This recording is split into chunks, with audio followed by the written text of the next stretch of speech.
ma sain just enda jaoks mega taipamise.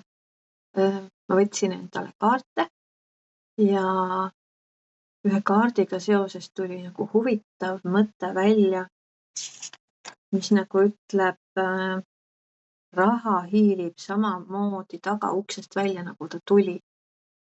Siis ma mõtlesin, kuidas see minu kohta käib, et ma oma teada ei peta kuidagi kedagi, ma ei võta kämaksu. Et mismoodi raha hiilib välja. Ja siis tuli kohe ka teadmine, et see ei ole minu enda teema, et see on mingisuguste eelmiste põlvkondade teema. Ma hakkasin ennast koputama ja tuli üles häbi seoses rahaga. Ja see, kuhu ma välja jõudsin, 2 sorti häbi. Üks on siis see häbi, et mul ei ole raha, aga ma pean seda teiste eest varjama, sest mul on häbi näidata, kui vähe mul on. Et see on kuidagi see siuke endale, isegi mitte endale valetamine, aga teistele valetamise pool on. Et ma ei julge või ei taha välja näidata ausalt, et mul on raske. Ja teine pool sellest on see, et häbi sellepärast, kui on raha, mis tundub nagu eriti napakas, et miks ma peaks seda häbenema.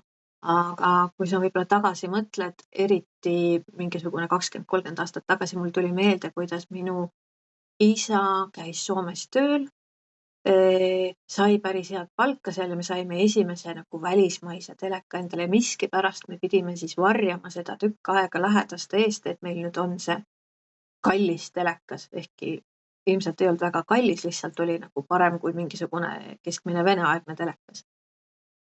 Ja see oli see, mis mulle pähe tuli, et me peame varjama ka seda, kui rahaga on hästi. Ja ma vabastasin neid tundeid. Need on mõlemad nagu, tundub nagu oleks erinev asi, aga tegelikult on see sama asi, on nüüd häbi raha pärast, ükskõik kas teda siis on või ei ole. Ja selle vastand oleks rõõm, on ju rõõmutunne raha pärast. Kas saab raha pärast rõõmu tunda või ma pean seda varjama, et ma tunnen raha pärast rõõmu. Ja sain aru, et seal all on see alateadlik otsus, et kui ma ei saa oma rõõmu raha pärast jagada kellegagi, sest sellel teisel inimesel ei ole või ei ole nii palju ja ta ei jagaks seda tunnet, sest ta ei ole ise samal nagu levelil või samas kohas rahaga, siis ta pigem tunneks kadedust ja võib-olla pahameelt või hakkaks kuidagi tühistama seda. Ja siis sealt on tehtud see alateadlik otsus, et ma siis pigem ei jaga. Ma ei jaga oma rõõmu raha pärast, sest see tekitab paksu verd ja pahandust ja lõhub suhteid. Ehk siis jälle samamoodi nagu eilses videos leidsin ka enda süsteemist selle, et ma valin pigem suhted kui raha. See on see alateadlik otsus. Aga imelik on ju, et miks ei ole seda valikut, et ma valin nii palju raha, et ma saan seda ka teistega jagada, et kõik oleksidki samal levelil.